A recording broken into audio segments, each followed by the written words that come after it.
Welcome everyone, स्वागत है आपका इस वीडियो में। मेरे पास बहुत दिनों से सीटेट के रिजल्ट आने के बाद, या मैं बोलूँ कुछ दिनों से, बहुत ज़्यादा मैसेजेस आ रहे हैं स्टूडेंट के। यूट्यूब पे कमेंट आ रहे हैं, हर जगह से जहाँ से भी स्टूडेंट कांटेक्ट कर पा रहे हैं, ईमेल से, मैसेजेस से, यूट्यूब के कमेंट से, जहाँ से भी कर पा रहे हैं, ये मैसेज बहुत आ रहा है कि सर हमारा सीटेट पास नहीं हुआ, अब हम क्या करें। तो ये वीडियो उन लोगों के लिए है जिनका सीटेट पास नहीं हुआ और वो अब अपनी स्ट्रैटेजी को चेंज करना चाहते हैं और अगले एग्जाम में बहुत अच्छा करना चाहते हैं। ये वीडियो उन लोगों के लिए है जिनका एग्जाम अगर पास भी हुआ है बट वो अपने मार्क्स को इंप्रूव करना चाहते हैं। और ये वीडियो उन लोगों के लिए भी है जिनका सीटेट शायद बहुत अच्छे से पास हो गया है बट वो अपने आने वाले आगे के एग्जाम्स के लिए स्ट्रैटेजीज को देखना चाहते हैं। तो ये हर उस इंसान के लिए है जो एग्जाम्स में, टीचिंग एग्जाम्स में सक्सेसफुल होना चाहता है, चाहे वो सीटेट जिनका पास नहीं हुआ वो पास करना चाहते हैं, जिनका स्कोर कम आया है वो अच्छा स्कोर लेना चाहते हैं, या जिनका अच्छा स्कोर आया है बट वो आगे के टीचिंग एग्जाम्स में अच्छा करना चाहते हैं। तो क्या आप चाहते हो कि आप अच्छा करो बट आप सैड फील कर रहे हो, आप डीमोटिवेटेड फील कर रहे हो क्योंकि आपका पिछला सीटेट क्लियर नहीं हुआ या आपका स्कोर कम है?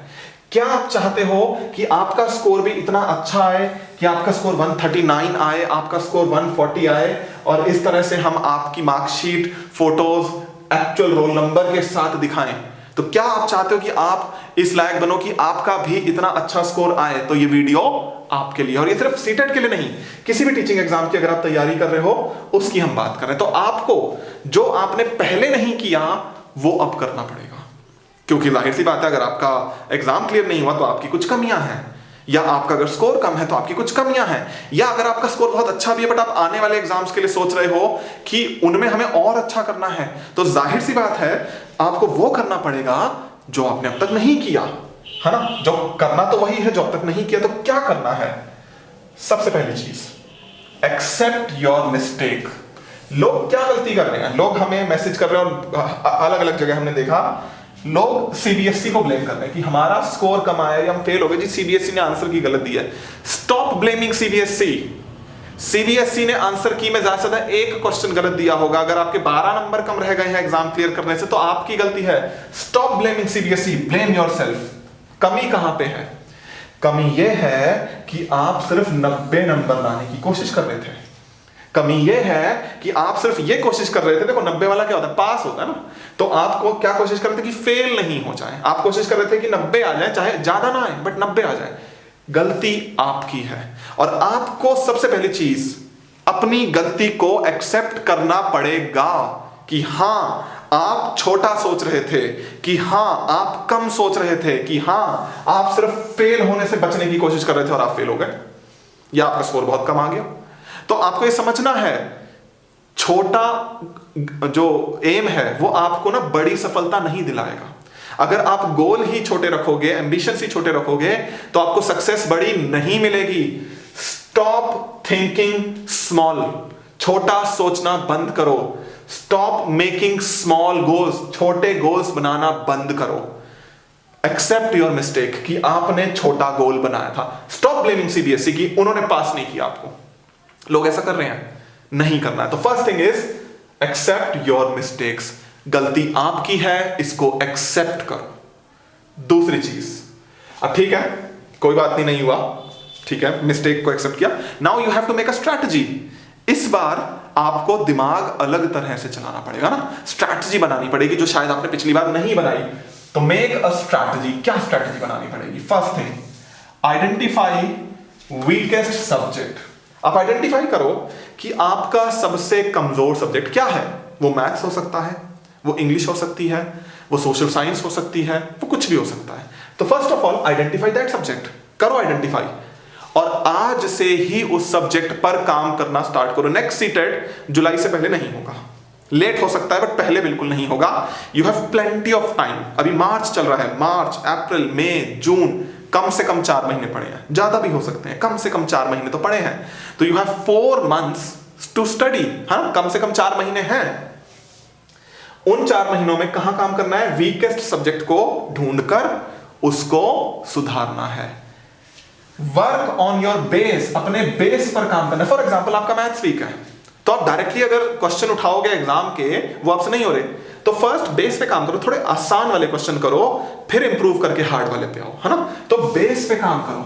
आइडेंटिफाई करो आपका सब्जेक्ट क्या है। वीक कुछ भी हो सकता है, इंग्लिश वीक हो सकते है, तो इंग्लिश को ऐसे ही स्टार्ट करो कि पहले बेस पे काम करो। आपका सोशल साइंस वीक हो सकता है, तो पहले बेस पे काम करो। बेस पे काम करना बहुत जरूरी है। तो नेक्स्ट सीटेट का आपका टारगेट 150 से कम का नहीं होना चाहिए। मुझे पता नहीं आएंगे 150 किसी के, बट इसका मतलब ये थोड़ी कि हम टारगेट नहीं रखेंगे।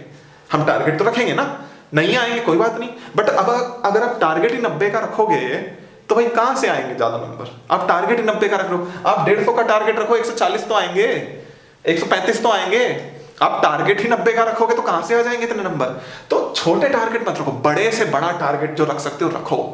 उसके लिए अपने बेस पे काम करो, जो वीकेस्ट सब्जेक्ट है उसको इंप्रूव करने की कोशिश करो। This must be your strategy for next exam. जो भी नेक्स्ट एग्जाम में आप जा रहे हो, हम यहां पे मेनली सीटेट की बात कर रहे हैं, बट ये आपकी स्ट्रैटेजी होनी चाहिए। सब्जेक्ट पे काम करो जो आपका सबसे वीक है, बेस पे काम करो, हाईएस्ट पॉसिबल टारगेट रखो। हमेशा टारगेट टॉप करने का रखना है, सिर्फ फेल होने से बचने का नहीं रखना है। आपने तो टारगेट ही फेल नहीं होना रखा था ना, ये तो टारगेट कभी रखा ही नहीं था कि बहुत अच्छे नंबर लाने हैं। तो फेल नहीं होने के टारगेट में एक नहीं वर्ड हट गया, फेल हो गए। तो आपको ये समझना है टारगेट छोटे नहीं रखने हैं, टारगेट बड़े से बड़ा, जो भी बड़े से बड़ा पॉसिबल है वो आपको रखना है और आपको सक्सेस मिलेगी। ठीक है। नेक्स्ट चीज, स्मार्टर देन बिफोर। अब आपको पिछली बार से स्मार्ट काम करना है ना। पिछली बार आपने स्मार्ट काम नहीं किया, ऑब्वियसली तभी तो आप फेल हुए हो या आपके मार्क्स कम आए। ऑब्वियसली आपने नहीं किया। सबसे पहला पॉइंट ही था एक्सेप्ट योर मिस्टेक। एक्सेप्ट करो कि हाँ हमने स्मार्टली काम नहीं किया था पिछली बार, और इस बार हम करेंगे। तो क्या स्मार्टली काम करोगे आप इस बार, ऐसा क्या अलग करोगे आप इस बार। फर्स्ट, प्रॉमिस करो कि 6 घंटे रोज पढ़ोगे। अब लोग बोलेंगे जी सर सीटेट के लिए 6 घंटे की क्या जरूरत है। बिल्कुल नहीं है, मैं मानता हूं बिल्कुल नहीं है। सीटेट रोज 2 घंटे से भी पढ़ के क्लियर हो जाएगा, 6 घंटे की बिल्कुल जरूरत नहीं है। बट आपने टारगेट क्या रखा है, 150 नंबर का। 150 नंबर हवा में नहीं आते हैं। आपने टारगेट 90 नंबर का नहीं रखा है, पहली चीज। दूसरी चीज, क्या आप सिर्फ सीटेट पास करना चाहते हो या आप जॉब लेना चाहते हो केंद्रीय विद्यालय में, नवोदय विद्यालय में, या जिस भी स्टेट में आप रहते हो वहां पे। क्या आपका एम क्या है। आपका एम या तो सिर्फ सीटेट पास करना है, या आपका बड़ा एम है कि आपको जॉब लेनी है। अब जॉब 2 घंटे की तैयारी से नहीं मिलेगी। सीटेट पास हो सकता है 2 घंटे की तैयारी से, जॉब नहीं मिलेगी। तो you have to develop a habit. आपको डेवलप करनी है हैबिट फॉर फ्यूचर। मैं इसलिए नहीं कह रहा 6 घंटे पढ़ो क्योंकि सीटेट के लिए जरूरी है, मैं इसलिए कह रहा हूं कि फ्यूचर के लिए जरूरी है 6 घंटे पढ़ना। आगे DSSB का एग्जाम दिल्ली वाला जो होता है, केंद्रीय विद्यालय का एग्जाम पूरे देश में जो होता है, नवोदय विद्यालय का एग्जाम जो पूरे देश में होता है, यूपी का सुपर टेट का एग्जाम, हरियाणा के एग्जाम या किसी भी स्टेट के एग्जाम, उन लोगों के क्लियर नहीं होंगे जिनको आदत सिर्फ 1 या 2 घंटे पढ़ने की लग गई है। सिर्फ उन लोगों के क्लियर होंगे जिनको आदत 6 घंटे या उससे ज्यादा, 6 घंटे, 7 घंटे, 8 घंटे की है। तो डोंट थिंक कि सिर्फ सीटेट पास करना है। आपको अपने फ्यूचर की हैबिट सीटेट से डेवलप करनी है। सीटेट से ही आपको यह हैबिट डेवलप करनी है कि हमें आगे वो जॉब चाहिए और हम आगे का सोच के तैयारी करें। Don't think short term, make long term goals. Long term goals बनाओ कि हाँ हमें उस टारगेट को पूरा करना है, और उस टारगेट को हम 2 घंटे पढ़ के पूरा नहीं कर सकते। तो अगर हम 2 घंटे की हैबिट बना रहे हैं तो हम अपनी हैबिट गलत बना रहे हैं। हमें अभी से 6 घंटे की हैबिट डेवलप करनी पड़ेगी। हमें 6 घंटे बैठ के पढ़ने की आदत बनानी है, और हम उस आदत को बनाएंगे। सीटेट से ही हम स्टार्ट कर देंगे 6 घंटे पढ़ना, जिसका फायदा आपको आगे फ्यूचर में भी मिलेगा। अब लोगों के साथ प्रॉब्लम क्या है कि लोगों के घरों में जगह नहीं है पढ़ने की, घर छोटे हैं, है ना, इस तरह की प्रॉब्लम होती है। तो आपको ढूंढना है लुक फॉर प्राइवेट स्पेस। देखो 6 घंटे, 7 घंटे, 8 घंटे घर में पढ़ना बहुत डिफिकल्ट हो सकता है ना। या अगर आपके घर में जगह है तो पॉसिबल हो भी सकता है, नहीं भी हो सकता है। जैसे मेरे पास जब हम छोटे थे तो हमारा घर बड़ा छोटा सा हुआ करता था, जिसमें हमारे पास जगह नहीं होती थी। तो छोटे से घर में हम 8 लोग रहते थे, बड़ी सी फैमिली में, और उसमें हमारे पास पढ़ने के लिए कुछ होता ही नहीं था।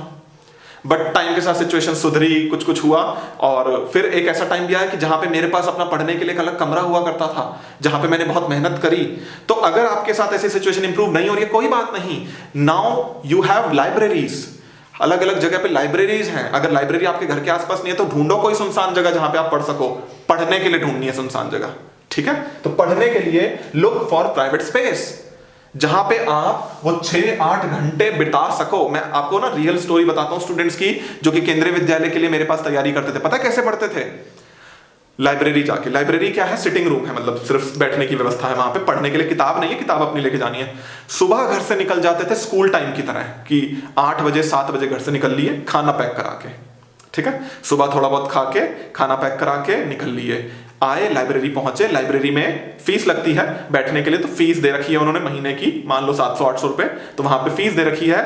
सुबह ही बैठ गए 8 बजे आके पढ़ना स्टार्ट किया, पढ़ रहे हैं, बीच में भूख लगी, खाना लेके आए मैं, खाना खाया, खाना खा के फिर पढ़ रहे हैं। इस तरह से करते करते शाम के 4 बजा देते थे और फिर 4 बजे घर जाते थे। तो 6 से 8 घंटे वो पढ़ते थे, तब जाके उनके केवीएस में सिलेक्शन हुए हैं। हवा में नहीं हुआ है किसी का सिलेक्शन, 2 घंटे पढ़ने से नहीं हुआ है किसी का सिलेक्शन। ऐसे ही अगर मैं यूपी के सुपर टेट एग्जाम की बात करूं, शिक्षक परीक्षा जो होती है यूपी की, या मैं किसी और स्टेट के ऐसे ही टीचर एग्जाम की बात करूं, या मैं दिल्ली के SSSB जो है उसकी बात करूं, लोग 8-8 घंटे पढ़ते हैं।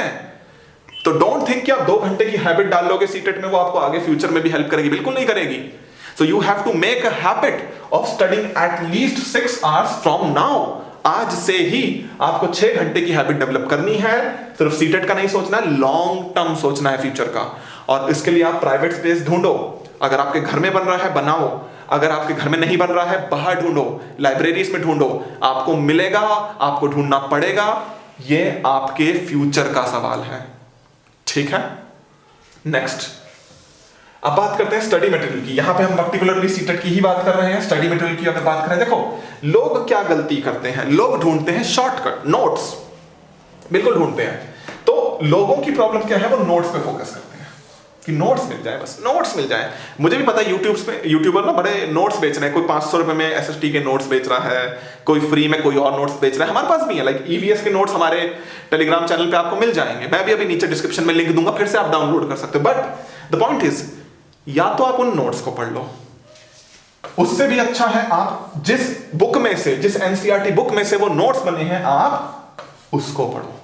नोट्स के भरोसे मत बैठो, नोट्स के पीछे मत भागो। अभी ना हमारी बुक आएगी सोशल साइंस की, जिसमें हमने 6 से लेके 8th क्लास तक के सारे सोशल साइंस की जितनी बुक्स हैं, जितने चैप्टर हैं, उन सब से नोट्स बनाए हैं, और मैं उस बुक को मार्केट में ला रहा हूं। बट द पॉइंट इज, मैं जब वो बुक को रिलीज करूंगा तब भी मैं आपको बोलूंगा कि वो नोट्स हैं। वो नोट्स हमने जिस NCERT बुक में से बनाए हैं, वो NCERT बुक पढ़ना ज्यादा जरूरी है। रिवीजन के लिए आप नोट्स पढ़ सकते हो, बट अगर आप स्टार्ट ही नोट्स से कर रहे हो, फिर तो आपकी कहानी उल्टी है ना। होना क्या चाहिए, पहले NCERT पढ़ी जाए, फिर रिवीजन के लिए नोट्स पढ़े जाए। लोग क्या करते हैं, पहले नोट्स पढ़े जाए और रिवीजन के लिए कुछ भी ना पढ़ा जाए, फिर तो नहीं होगा। तो ये हैबिट्स जो मैं आपको डेवलप करने को कह रहा हूं ना, ये मैं सिर्फ सीटेट एग्जाम के पॉइंट ऑफ व्यू से नहीं कह रहा हूं, ये मैं आपको फ्यूचर के पॉइंट ऑफ व्यू से कह रहा हूं कि आपको आगे सिर्फ सीटेट क्लियर करके घर पे नहीं बैठ जाना है ना। घर पे बैठ जाओगे कि सब्जियां बनाओगे, रोटियां बनाओगे, बर्तन धोगे, झाड़ू पोछा करोगे क्या सीटेट पास करके? सीटेट पास करके आपको आगे केंद्रीय विद्यालय या नवोदय विद्यालय या जिस भी स्टेट के जॉब में आप जाना चाहते हो, वहां की भी तो तैयारी करनी है ना। तो make a habit of not studying from notes. Habit बनाओ कि नोट्स से नहीं पढ़ना है, हैबिट बनाओ कि NCERT से पढ़ना है, नोट्स खुद बनाने हैं और रिवीजन के लिए उन नोट्स को यूज करना है, ये हैबिट बनाओ। लोग क्या करते हैं, अब जैसे मैं ये कंटेंट की बात कर रहा हूं, मैं लाइक मैथ्स की, साइंस की, EVS की, सोशल साइंस की। अब अगर मैं बात करूं CDP की, लोग क्या कर रहे हैं, थ्योरी पढ़ी नहीं, यूट्यूब पे जो क्वेश्चन आंसर डिस्कशन चल रहा है उसको देख रहे हैं। भाई साहब थ्योरी पढ़ लो, बिना थ्योरी के क्वेश्चन आंसर रटने से कुछ नहीं होगा। तो फर्स्ट थ्योरेटिकल कॉन्सेप्ट क्लियर करो, सिर्फ रटना नहीं है, थ्योरी को समझो, ठीक है। इसी तरह से सब्जेक्ट की पेडागोजी की अगर मैं बात करूं, रटना नहीं है, पेडागोजी जो है NCERT की छोटी छोटी सी शॉर्ट बुक्स आती हैं, उनको एक बार पढ़ो।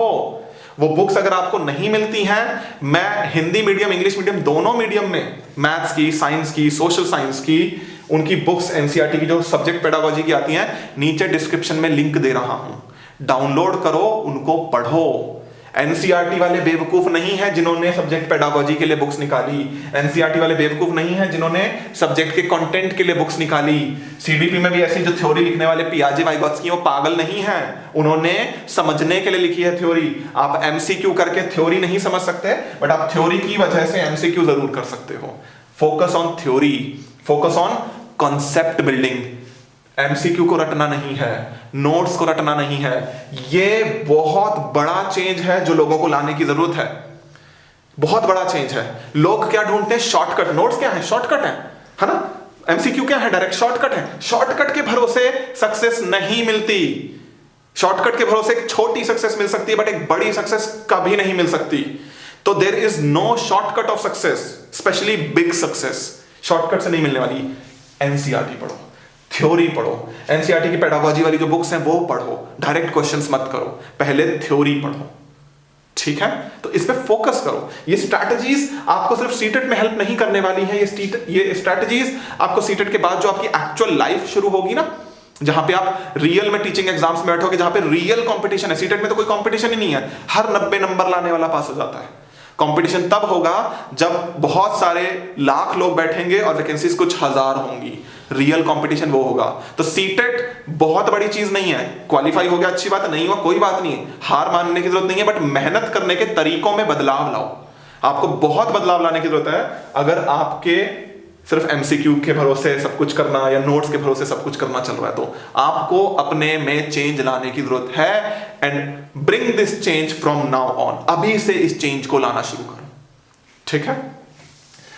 तो क्या चीजें आपको चाहिए जो कि आपको सक्सेस की तरफ ले जाती हैं? First thing is you need commitment, highest possible commitment. कि आपका मोटिवेशन हमेशा हाई रहे कि हाँ मुझे 8 घंटे रोज पढ़ना है, आई विल मेक टाइम, मैं अपना टाइम निकालूंगा कहीं से भी और 8 घंटे मुझे रोज पढ़ना है, आइसोलेशन में बैठ के पढ़ना है, पूरी कंसंट्रेशन से पढ़ना है। क्या आप ये कमिटमेंट ला सकते हो? अगर ला सकते हो तो आप सक्सेस की पहली सीढ़ी पे आ रहे हो। Second, attitude. बहुत सारे लोग नेगेटिव एटीट्यूड रखते हैं, नेगेटिव बातें करते हैं। जैसे हमने सीटेट की मार्कशीट शेयर करी स्टूडेंट्स की कि उसमें 139 40 मार्क्स हैं, 140 मार्क्स हैं। नीचे कमेंट आ रहा है क्या हो जाता है इतने नंबर लेके, 90 वाला भी एलिजिबल है एग्जाम के लिए, 140 वाला भी एलिजिबल है एग्जाम के लिए। बिल्कुल है एलिजिबल, मैं तो मना ही नहीं कर रहा एलिजिबल नहीं है, बट क्या 90 वाले का और 140 लाने वाले का लेवल सेम है?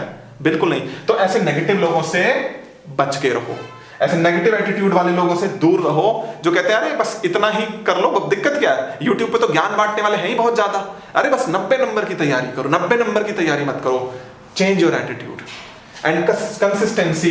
एक बार सक्सेस नहीं मिली दोबारा कोशिश करेंगे, दूसरी बार सक्सेस नहीं मिली तीसरी बार कोशिश करेंगे, तीसरी बार सक्सेस नहीं मिली चौथी बार कोशिश करेंगे, तब तक कोशिश करेंगे जब तक सक्सेस नहीं मिल जाती। This is consistency and these 3 things will take you to success. ये 3 चीजें हैं जो आपको सक्सेस की तरफ लेके जाएंगी और आपको ये तीनों चीजें लानी है। कंसिस्टेंसी लानी है, एटीट्यूड में चेंज लाना है, कमिटमेंट डेवलप करना है और इसको कीजिए। अगर आप सक्सेसफुल होना चाहते हो तो इसको कीजिए, ठीक है? हाँ, final words, self study more important. हमेशा याद रखना सेल्फ स्टडी का कोई तोड़ नहीं होता। लोग कितनी कोचिंग ले लें, लोग कितने यूट्यूब चैनल देख लें, अगर सेल्फ स्टडी नहीं करेंगे सक्सेस नहीं मिलेगी। छोटी मिल सकती है बट बड़ी सक्सेस कभी नहीं मिलेगी विदाउट सेल्फ स्टडी। तो सेल्फ स्टडी सबसे बड़ी चीज है। आप जाओ कोचिंग, कोई दिक्कत नहीं है, आप यूट्यूब पे देखो चीजें, कोई दिक्कत नहीं है, but coaching is for guidance only. आप ये मत सोचना कि कोचिंग वाला भगवान है, वो आपको सोने की थाल में रख के नौकरी दे देगा, बिल्कुल नहीं। कोचिंग वाले बेचारों की खुद ही नौकरी नहीं लगी होती, इसलिए तो कोचिंग पढ़ा रहे हैं। तो कोचिंग वाले सिर्फ गाइडेंस दे सकते हैं अपने फेलियर की वजह से। ध्यान से सुनिए, अपनी सक्सेस की वजह से नहीं, अपने फेलियर की वजह से कि क्या गलतियां नहीं करनी है और क्या पढ़ना है, बस इतना। डोंट एक्सपेक्ट कि कोचिंग जाओगे और सक्सेस सोने की थाल में मिलके आपको मिल जाएगी। कोचिंग वाले को कुछ 1000 रुपए दोगे और वो आपको सोने की थाल में रख के नौकरी दे देगा। Don't expect this. And specially YouTube पे ऐसे चैनल मत देखो जो सिर्फ चिट चैट करते हैं। यूट्यूब पे चल क्या रहा है आपको भी पता है, लाइव वीडियो चलाते हैं। मैं नहीं चलाता लाइव वीडियो, क्योंकि लाइव वीडियो सबसे बेकार चीज है। लाइव वीडियो चलाते हैं, हजारों लोग देख रहे होते हैं, लोग सोचते हैं देखो कितने 1000 लोग इसकी लाइव देख रहे हैं ना, बड़ा अच्छा टीचर होगा। करते क्या है वो टीचर, क्वेश्चन बोर्ड पे आएगा, हाँ भाई ये रहा क्वेश्चन, बताओ जल्दी आंसर बताओ, ऐसे बताओ जल्दी आंसर बताओ, अच्छा ए, अच्छा बी, अच्छा कोई डी बोल रहा है, अच्छा कोई सी बोल रहा है, अच्छा ठीक है आप सबने बता दिया आंसर, एक्चुअल आंसर है ए, चलो आगे चलते हैं। ये नहीं बताया कि ए क्यों है और बी सी डी क्यों नहीं है, ये नहीं बताया। अच्छा कह रहा है मैडम आज आप बड़े सुंदर दिख रहे हो, thank you thank you thank you. Sir आपने आज बाल कटाए, हाँ थोड़े बड़े हो गए थे ना। सर आज आपका कोट बड़ा अच्छा लग रहा है। इस तरह के कमेंट पढ़ रहे होते हैं। तो यूट्यूब पे ना ये चिट चैट चल रही है, बच्चे बता रहे मैडम मेरा नाम लेके बोलो, सर मेरा नाम लेके बोलो। वो ऐसे आधा टाइम तो वो कमेंट पढ़ने में लगा रहे होते हैं, आपने भी देखा होगा। तो 1 घंटे की वीडियो में आधा टाइम तो कमेंट ही पढ़ रहे होते हैं, फिर उन कमेंट पे रिस्पॉन्स दे रहे होते हैं। आंसर तो बता रहे होते हैं बट आंसर क्यों है ये नहीं बता रहे होते, तो ये चिट चैट ही तो है। तो ये सबसे बेकार चीज है। YouTube पे लाइव क्लासरूम में इसलिए पढ़ाई नहीं हो सकती क्योंकि लाइव क्लासरूम में ये नौटंकी चल रही होती है। भले ही उसको 30,000 लोग देख रहे हो, 1 लाख देख रहे हो, 2,000 देख रहे हो, अगर वो टीचर कमेंट पढ़ के ऐसे फालतू के मैसेजेस पढ़ के उन पे रिस्पॉन्स देना ज्यादा जरूरी समझता है बजाय कि जो करेक्ट आंसर है वो क्यों है ये समझाने के, तो फिर तो वो वेस्ट है ना, टाइम वेस्ट है। हालांकि मैक्सिमम जनता वही देख रही है क्योंकि मैक्सिमम जनता तो बेवकूफ है ना। आप ये देखो किसी भी टीचिंग एग्जाम में या किसी भी नॉर्मल जॉब वाले एग्जाम में अगर 100 कैंडिडेट गए होते हैं तो उसमें से 95% तो बेवकूफ होते हैं क्योंकि जॉब तो सिर्फ 5% लोगों को मिलनी है ना। तो आप ये समझो कि 100 में से 90% लोग जो कि एग्जाम में बैठते हैं वो बेवकूफ हैं, वो कंपटीशन में है ही नहीं। और ये जो YouTube पे इस तरह के कमेंट कर रहे होते हैं ना कि मैडम आपके बाल बड़े अच्छे हैं, आपकी ड्रेस बड़ी अच्छी है, सर आपका कोट बड़ा प्यारा लग रहा है, सर क्या आप मैरिड हो, ये जनता उन 95% वालों की है और आप हो 5% वाले अगर आप जॉब को लेकर सीरियस हो। तो इस तरह की चिट चैट में अपना टाइम वेस्ट करने की जरूरत नहीं है, पढ़ाई में फोकस करो। YouTube में अगर कोई गाइडेंस दे रहा है, कम टाइम वेस्ट किए कोई पढ़ा रहा है उसको देखो, कोई दिक्कत नहीं है। बट अगर कोई चिट चैट कर रहा है और आप 1-1 घंटे बैठ के रोज उसकी 4-4 वीडियो देख रहे हो तो फिर तो भाई गधे तो आप हो ना 95% वाले, 5% वाले तो आप हो नहीं। तो आपको ये समझना है कि आप 95% वाले मेजोरिटी हो या 5% वाले माइनॉरिटी हो। अगर आप 95% वाले मेजोरिटी हो चिट चैट देखो क्या दिक्कत है, बट अगर आप 5% वाले माइनॉरिटी हो, सीरियस हो, तो ये चिट चैट आपके लिए नहीं है। ये चिट चैट टाइम वेस्ट करने वालों के लिए है। तो आप डिसाइड करो आप क्या हो, उसके अकॉर्डिंग करो। मेरे को कोई दिक्कत नहीं है अगर आप 95% वालों, दिक्कत क्या है? आप लोगों की वजह से तो देश की इकोनॉमी चल रही है। आप जा जाके कोचिंग इंस्टीट्यूट में पैसा देते हो, पास आप होते नहीं हो, फिर दूसरी बार देते हो, तो पैसे का जो घुमाव हो रहा है ये आप लोगों की वजह से हो रहा है ना, 95% वालों की वजह से। देश की इकोनॉमी चलाते हो आप तो हमें तो आपको नोबेल प्राइज देना चाहिए इस बात के लिए, बट हम आपको कुछ नहीं देते सिवाय चिट चैट के। और इन 5% वाले जो कि इकोनॉमी तो नहीं चलाते, सेल्फ स्टडी करते हैं, कोचिंग में बस कभी एक गाइडेंस ले लिया, ये नौकरी ले जाते हैं, हम इनको कुछ नहीं देते क्योंकि खुद ही ले जाते हैं नौकरी, तो हमको देने की जरूरत भी नहीं है इनको। तो आप डिसाइड करो आप क्या हो, ठीक है। चलिए आगे चलते हैं। सो डोंट वेट, इतना सब गाइडेंस मैंने आपको दे दिया, अब आपको पता है आपको क्या करना है, तो आपको इंतजार करने की जरूरत नहीं है। अभी से अपने ऊपर काम करना स्टार्ट करो। डोंट वेट फॉर एनीथिंग कि पहले ये हो जाए फिर करूंगा, पहले वो हो जाए फिर करूंगा, इस तरह का कोई इंतजार करने की जरूरत नहीं है। कल सुबह से पढ़ूंगा, कल सुबह 4 बजे उठ के पढ़ूंगा। क्यों? अभी पढ़ने में क्या दिक्कत है? ये वीडियो अभी खत्म हो रही है, अभी से पढ़ना स्टार्ट करो। डोंट वेट फॉर एनीथिंग और एनी मूवमेंट। भाई मुहूर्त नहीं निकालना है, ब्याह नहीं हो रहा है, ठीक है, पढ़ाई हो रही है, इसका कोई मुहूर्त नहीं होता। पढ़ाई जिस टाइम से स्टार्ट करोगे उसी टाइम से स्टार्ट हो जाती है। इवन ब्याह भी हो जाता है, वो तो खैर अलग केस है, बट यहां कोई मुहूर्त नहीं है, अभी से पढ़ना स्टार्ट करो। Don't wait for anything and always remember there is no shortcut to success. Success का कोई शॉर्टकट नहीं होता, ये मैं अपनी हर वीडियो में बोल रहा हूं, इसको गांठ मान लो। हार्ड वर्क करना पड़ेगा, स्मार्ट वर्क करना पड़ेगा, ठीक है। सो हाउ इज द जोश? रेडी हो हार्ड वर्क करने के लिए, रेडी हो स्मार्ट वर्क करने के लिए, रेडी हो एग्जाम में टॉप करने के लिए? हाउ इज द जोश? बताओ और पढ़ना स्टार्ट कर दो। दोबारा से इस वीडियो पे ना तो कोई व्यूज आने चाहिए ना कमेंट आने चाहिए, सिर्फ पढ़ाई करोगे, ठीक है। तो ये समझ लो सक्सेस कैसे मिलती है, फेलियर कैसे मिलता है, और उसके अकॉर्डिंग अपना प्लान बना के, अपनी स्ट्रैटेजी बना के, अपना टारगेट सेट करके, बहुत बड़ा टारगेट सेट करना है, मेहनत करो, स्मार्ट वर्क करो, ठीक है। Thanks for watching this video. अगर आपको कोई, जो मैं बीच बीच में मेंशन कर रहा था, बुक्स एनसीईआरटी की जो पेडागोजी वाली हैं और इस तरह की चीजें, वो नीचे डिस्क्रिप्शन में दी गई हैं, लिंक्स दिए गए हैं, वहां से डाउनलोड कर लेना। प्रीवियस पेपर वगैरह भी दिए गए हैं, तो ये गाइडेंस के लिए आप यूट्यूब पे आ सकते हो, बट फालतू चिट चैट के लिए नहीं आने की जरूरत है, ठीक है। चलिए, all the best for your preparation. I hope next time आपको बहुत अच्छे से सक्सेस मिलेगी, क्योंकि आप बहुत अच्छे से hard work and smart work करोगे, और उसके बाद आप मेरे को बताओगे कि आपको मैंने कितना गाइड किया। अभी बताने की जरूरत नहीं है, अभी कुछ खास कमेंट में बताने की जरूरत नहीं है, आपकी विश है, बट सक्सेस के बाद जरूर बताना, ठीक है। चलिए, ऑल द बेस्ट, मिलते हैं आपसे ऐसी नेक्स्ट किसी मोटिवेशनल वीडियो में, और जो आपका बढ़ा देगी जोश, ठीक है।